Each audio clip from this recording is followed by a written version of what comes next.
कांग्रेस के लिए 4 साल बाद फिर संकट की फरवरी। पूर्व मुख्यमंत्री कमलनाथ के भाजपा में जाने की सुगबुगाहट में पार्टी बेचैन हो चुकी है।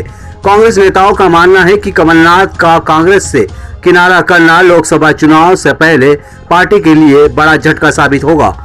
4 वर्ष बाद एक बार फिर फरवरी में कांग्रेस पर संकट गहराता नजर आ रहा है। वर्ष 2020 में ज्योतिरादित्य सिंधिया समर्थकों ने कांग्रेस का हाथ छोड़ा था। अब फिर से यही स्थिति बन रही है। मध्य प्रदेश में कांग्रेस बड़ी टूट की कगार पर खड़ी है। पूर्व मुख्यमंत्री कमलनाथ के भाजपा में जाने की खबरों से कांग्रेस में बेचैनी हो गई है। उन्होंने अब तक अपने समर्थकों को कोई संदेश नहीं दिया है, जिससे नेताओं को समझ नहीं आ रहा है कि वे क्या करें।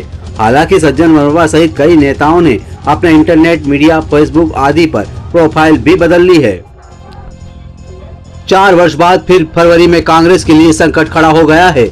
कमलनाथ के भाजपा में जाने की सुगबुगाहट से पिछले दिनों से लगातार छिंदवाड़ा में कार्यकर्ताओं के साथ बैठक कर रहे, लेकिन भाजपा में उनके जाने की अटकलों का खंडन किसी भी मंच से नहीं किया गया। इसके साथ ही उल्टे संकेत दे रहे हैं, जिससे संदेह गहरा रहा है। 10:30-11 बजे हुई है, वो छिंदवाड़ा में है और जिस व्यक्ति ने अपने राजनीतिक जीवन की शुरुआत नेहरू गांधी परिवार के साथ उनके पीछे साथ में खड़े होकर उस समय लड़ी थी, जब पूरी जनता पार्टी और केंद्र की सरकार इंदिरा जी को जेल भेज रही थी।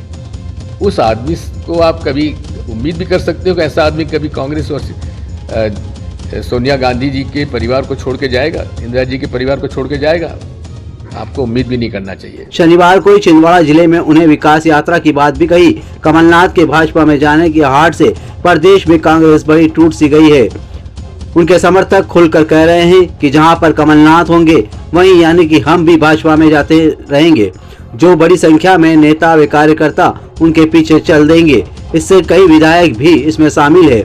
उनकी सियासत कमलनाथ से शुरू होती है और उन्हीं पर खत्म होती है।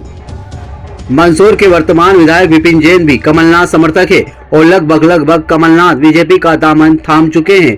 मोदी, अमित शाह ने पूरी रणनीति पहले ही बना ली थी, अब केवल औपचारिकता शेष है।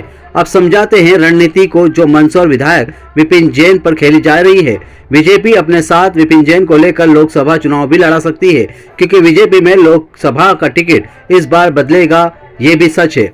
अगर ऐसे में विपिन जैन बीजेपी का दामन थामते हैं तो बीजेपी में शामिल होते ही शायद लोकसभा का टिकट पार्टी उन पर भरोसा जताकर दे सकती है और मंदसौर उपचुनाव में अनिल कियावत इस बार दाव खेल सकते हैं।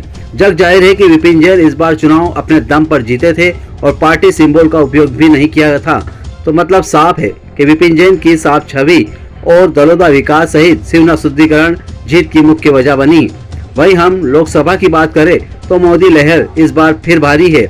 ऐसे में विपिन जैन अगर बीजेपी का दामन थामते हैं तो बीजेपी भी बिना मेहनत के इस बार विपिन जैन को लेकर जीत आसानी से ले सकती है। क्यों बीजेपी का दामन थाम सकते हैं विपिन जैन?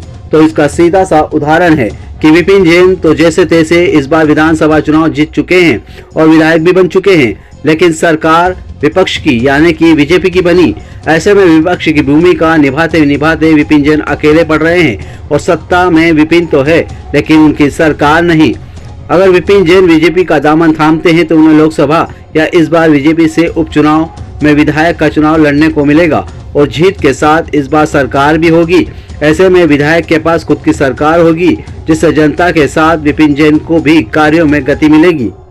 पिछले उपचुनाव में बीजेपी में शामिल हुए हरदीप सिंह डंग को मंत्री पद मिला था, तब 22 विधायक बीजेपी में शामिल हुए थे। अब संख्या चाहे कम हो पर विपिन जैन बीजेपी के लिए मजबूत चेहरा हो सकते हैं और बिखरती कांग्रेस को मध्य प्रदेश से खत्म करने में उनकी भूमिका भी अच्छी खासी हो सकती है। अब देखना यह है कि बीजेपी का दामन कौन कौन विधायक थामते हैं। द न्यूज़ टुडे के लिए ब्यूरो रिपोर्ट।